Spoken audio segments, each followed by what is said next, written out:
Hey guys, welcome back to Reading the Bible in a Year. Today is Wednesday, January 27th, day 27 of Reading the Bible in a Year. Where we left off yesterday, Moses had just parted the Red Sea so that the Israelites could cross over to the other side away from Egypt. And then he closed it back, and the water consumed all of Pharaoh's men and their horses. They all drowned. And once the Israelites saw that they were free, they burst out into songs celebrating, and they sung the Song of Miriam, I think it was called. So that's where we left off yesterday. Now, for today, we are going to talk about their journey to Sinai, and we're going to be reading from Exodus 15, verse 22, and we're going to read all the way through to Exodus 18, verse 27. So before I get into the scriptures, I will give a little bit of a reading about what the scriptures will be about, okay? So you have a little bit of understanding of what we're getting into. So the thrill of victory and the praising of God for salvation have hardly subsided when fear, doubt, and murmuring set in among the Israelites. As they face the wilderness without food and water, they quickly forget the miracles which have brought them out of Egypt and begin to complain that Moses has brought them out of Egypt only to face certain death in the desert. But they have overlooked the possibility that God is able to miraculously provide for their needs, which of course he does. During the next 3 months, the Israelites will move eastward from the Red Sea. In this period of time, they will defend themselves against the Amalekites, a nomadic people in the Sinai and Negev region who are naturally resentful of the Israelites' intrusion into their territory. Here, Moses will be reunited with his wife and children, who had returned to be with Moses' father-in-law, Jethro, while Moses was locked in the struggle with Pharaoh. While the two are together, Jethro gives Moses some excellent advice, which leads to the establishment of a system of judges to settle disputes among the Israelites. The account begins as the people leave the banks of the Red Sea, in which Pharaoh's army has just been destroyed. So we're starting now, as I mentioned, at Exodus 15, verse 22. Then Moses led Israel from the Red Sea, and they went into the desert of Shur. For 3 days they traveled in the desert without finding water. When they came to Marah, they could not drink its water because it was bitter. This is why the place is called Marah. So the people grumbled against Moses, saying, "What are we to drink?" Then Moses cried out to the Lord, and the Lord showed him a piece of wood. He threw it into the water, and the water became fit to drink. There, the Lord issued a ruling and instruction for them and put them to the test. He said, "If you listen carefully to the Lord your God and do what is right in his eyes, if you pay attention to his commandments and keep all his decrees, I will not bring on you any of the disease I brought on the Egyptians, for I am the Lord who heals you." Then they came to Elim, where there were 12 springs and 70 palm trees, and they camped there near the water. The whole Israelite community set out from Elim and came to the desert of Sin, which is between Elim and Sinai, on the 15th day of the 2nd month after they had come out of Egypt. In the desert, the whole community grumbled against Moses and Aaron. The Israelites said to them, "If only we had died by the Lord's hand in Egypt. There we sat around pots of meat and ate all the food we wanted, but you have brought us out into this desert to starve this entire assembly to death." Then the Lord said to Moses, "I will rain down bread from heaven for you. The people are to go out each day and gather enough for that day. In this way, I will test them and see whether they will follow my instructions. On the 6th day, they are to prepare what they bring in, and that is to be twice as much as they gather on the other days. So Moses and Aaron said to all the Israelites, in the evening you will know that it was the Lord who brought you out of Egypt, and in the morning you will see the glory of the day, because he has heard your grumbling against him. Who are we that you should grumble against us? Moses also said, you will know that it was the Lord when he gives you meat to eat in the evening and all the bread you want in the morning, because he has heard your grumbling against him. Who are we? You are not grumbling against us, but against the Lord. Then Moses told Aaron, say to the entire Israelite community, come before the Lord, for he has heard your grumbling. While Aaron was speaking to the whole Israelite community, they looked toward the desert, and there was the glory of the Lord appearing in the cloud. The Lord said to Moses, I have heard the grumbling in the Israelites. Tell them, at twilight you will eat meat, and in the morning you will be filled with bread. Then you will know that I am the Lord your God. That evening, quail came and covered the camp, and in the morning there was a layer of dew around the camp. When the dew was gone, thin flakes like frost on the ground appeared on the desert floor. When the Israelites saw it, they said to each other, what is it? For they did not know what it was. Moses said to them, it is the bread the Lord has given you to eat. This is what the Lord has commanded. Everyone is to gather as much as they need.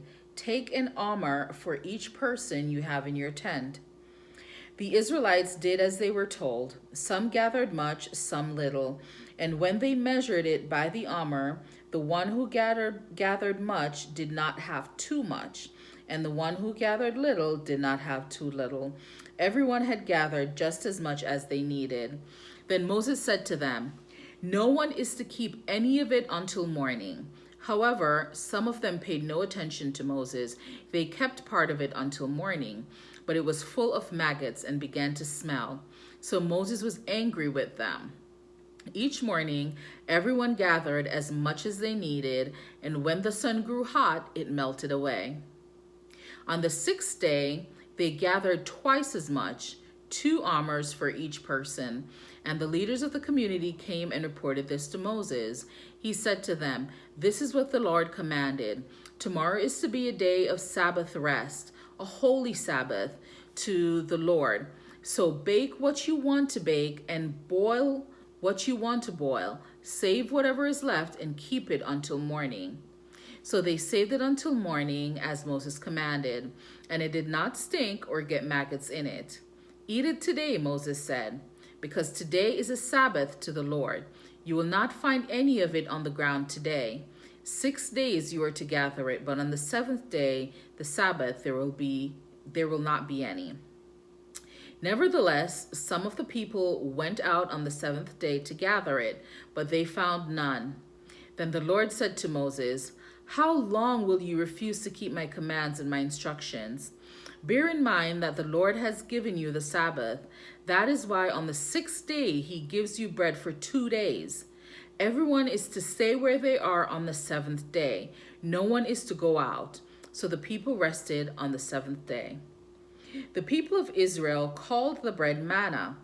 It was white like coriander seed and tasted like wafers made with honey. Moses said, this is what the Lord has commanded. Take an omer of manna and keep it for the generations to come, so that they can see the bread I gave you to eat in the wilderness when I brought you out of Egypt. So Moses said to Aaron, take a jar and put an omer of manna in it, then place it before the Lord to be kept for the generations to come. As the Lord commanded Moses, Aaron put the manna with the tablets of the covenant law so that it might be preserved. The Israelites ate manna for 40 years until they came to a land that was settled. They ate manna until they reached the border of Canaan. An omer is 1/10 of an ephah. The whole Israelite community set out from the desert of Sin, traveling from place to place as the Lord commanded. They camped at Rephidim, but there was no water for the people to drink. So they quarreled with Moses and said, "Give us water to drink." Moses replied, "Why do you quarrel with me? Why do you put the Lord to the test?" But the people were thirsty for water there, and they grumbled against Moses. They said, "Why did you bring us up out of Egypt to make us and our children and livestock die of thirst?" Then Moses cried out to the Lord, "What am I to do with these people? They're almost ready to stone me." The Lord answered Moses, "Go out in front of the people. Take with you some of the elders of Israel, and take in your hand the staff with which you struck the Nile, and go. I will stand before you by the rock of Horeb. Strike the rock, and water will come out of it for the people to drink." So Moses did this in the sight of the elders of Israel. He called the place Massah and Meribah, because the Israelites quarreled and because they tested the Lord, saying, "Is the Lord among us or not?" The Amalekites came and attacked the Israelites at Rephidim. Moses said to Joshua, "Choose some of our men and go out to fight the Amalekites. Tomorrow I will stand on top of the hill with the staff of God in my hands." So Joshua fought the Amalekites as Moses had ordered, and Moses, Aaron, and Hur went to the top of the hill. As long as Moses held up his hands, the Israelites were winning. But whenever he lowered his hands, the Amalekites were winning. When Moses' hands grew tired, they took a stone and put it under him, and he sat on it. Aaron and Hur held his hands up, one on one side and one on the other, so that his hands remained steady till sunset. So Joshua overcame the Amalekites' army with the sword. Then the Lord said to Moses, "Write this on a scroll as something to be remembered, and make sure that Joshua hears it, because I will completely blot out the name of Amalek from under heaven." Moses built an altar and called it "The Lord is my banner." He said, "Because hands were lifted up against the throne of the Lord will be at war against the Amalekites from generation to generation." Now Jethro, the priest of Midian and father-in-law of Moses, heard of everything God had done for Moses and for his people Israel, and how the Lord had brought Israel out of Egypt. After Moses had sent away his wife Zipporah, his father-in-law Jethro received her and her 2 sons. One son was named Gershom, for Moses said, "I have become a foreigner in a foreign land." And the other was named Elazar, for he said, "My father's God was my helper. He saved me from the sword of Pharaoh." Jethro, Moses' father-in-law, together with Moses' sons and wife, came to him in the wilderness, where he was camped near the mountain of God. Jethro had sent word to him, "I, your father-in-law Jethro, am coming to you and your wife and her 2 sons." So Moses went out to meet his father-in-law and bowed down and kissed him. They greeted each other and then went into the tent. Moses told his father-in-law about everything the Lord had done to Pharaoh and the Egyptians for Israel's sake, and about all the hardships they had met along the way, and how the Lord had saved them. Jethro was delighted to hear about all the good things the Lord had done for Israel in rescuing them from the hand of the Egyptians. He said, "Praise be to the Lord, who rescued you from the hand of the Egyptians and Pharaoh, and who rescued the people from the hand of the Egyptians. Now I know that the Lord is greater than all other gods, for he did this to those who had treated Israel arrogantly."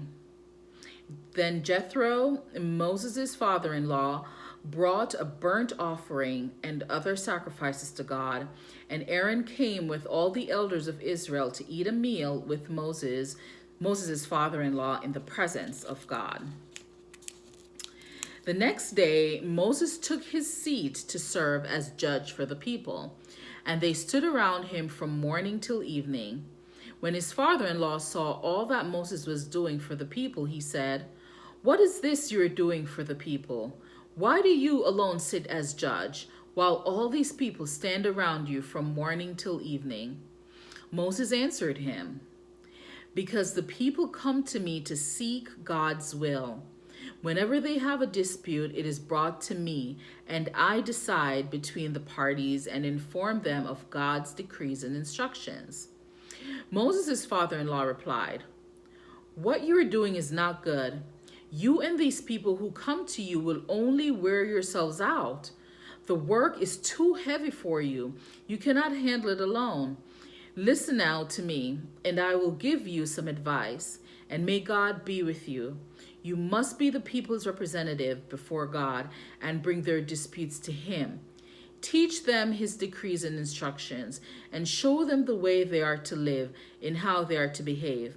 But select capable men from all the people, men who fear God, trustworthy men who hate dishonest gain, and appoint them as officials over thousands, hundreds, fifties, and tens.